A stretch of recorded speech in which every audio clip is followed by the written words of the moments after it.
Fact bye Rumi के मुअज़्ज़ज़ दोस्तों, मैं हूं नबील अहमद। आप सब देखने और सुनने वालों को अस्सलाम वालेकुम।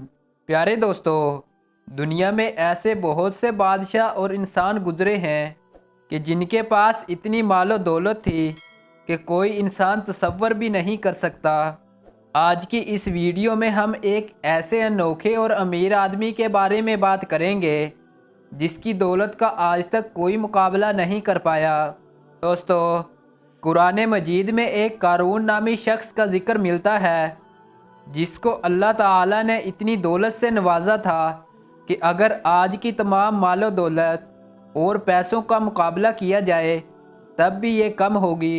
आज हम जानेंगे कि अल्लाह ताला ने कारून को इतनी मालो दौलत से नवाजा और इससे ऐसी कौन सी खता हुई कि अल्लाह ताला ने इसे इसके ख़जानों समेत ज़मीन में गर्क कर दिया।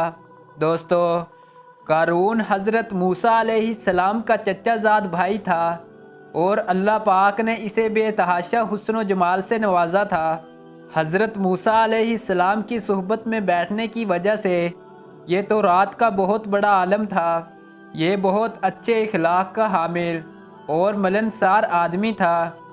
दोस्तों, जैसे बहुत से लोग मालो दौलत के आते ही एकदम से बदल जाते हैं, ऐसे ही कारून भी बदल गया और हज़रत मूसा अलैहिस्सलाम का बहुत बड़ा दुश्मन बन गया।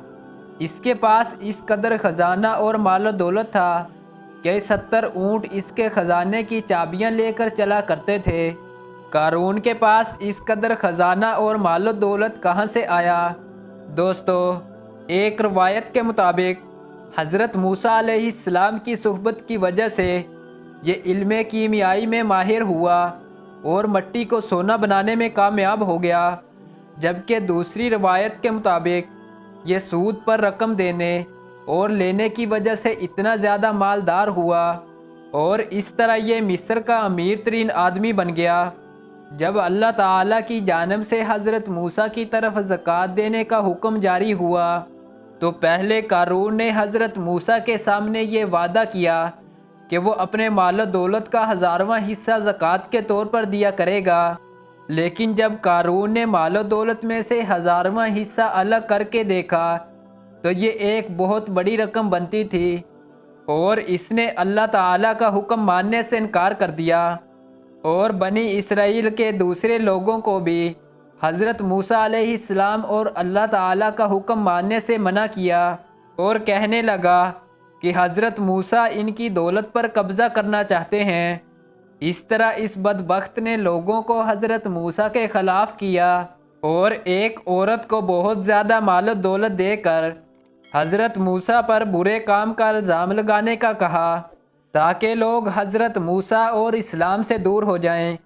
एक बार ऐसा हुआ कि हज़रत मूसा एक मकाम पर खड़े होकर ख़िताब फरमा रहे थे कि इसी दौरान कारून ने हज़रत मूसा पर इल्ज़ाम लगाते हुए कहा कि आप बुरे काम के मुर्तकिब हैं।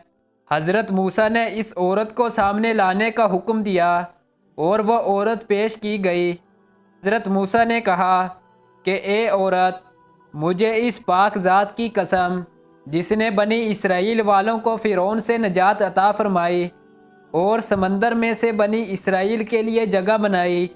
वो औरत ये सुनकर हज़रत मूसा के जलाल की वजह से कांपने लगी और कहा कि ए अल्लाह के नबी, कारून ने मुझे बहुत ज़्यादा मालो दौलत देकर आप पर इल्ज़ाम लगाने का कहा है।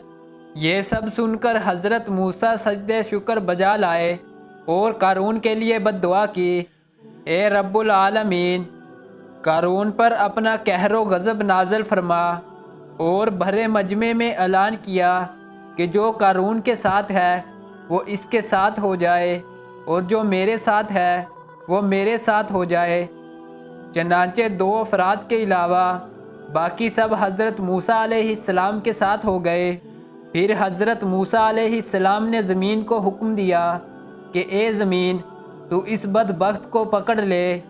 चनांचे ज़मीन ने अल्लाह तबारक व तआला के हुक्म से कारून को घुटनों तक ज़मीन में धंसा दिया। हज़रत मूसा ने दोबारा हुक्म दिया और ज़मीन में धंसाओ तो कारून कमर तक ज़मीन में धंस कर حضرت موسیٰ علیہ السلام سے التجائیں کرنے لگا، تب وہ دونوں آدمی کہنے لگے کہ حضرت موسیٰ نے ایسا اس لیے کہا تاکہ وہ قارون کے خزانے پر قبضہ کر لیں۔ تب حضرت موسیٰ نے اللہ تعالیٰ سے دوبارہ عرض کی کہ قارون کے تمام خزانوں اور مال و دولت کو بھی زمین میں غرق کر دیں۔ اس طرح قارون کو خزانوں سمیت زمین میں غرق کر دیا گیا۔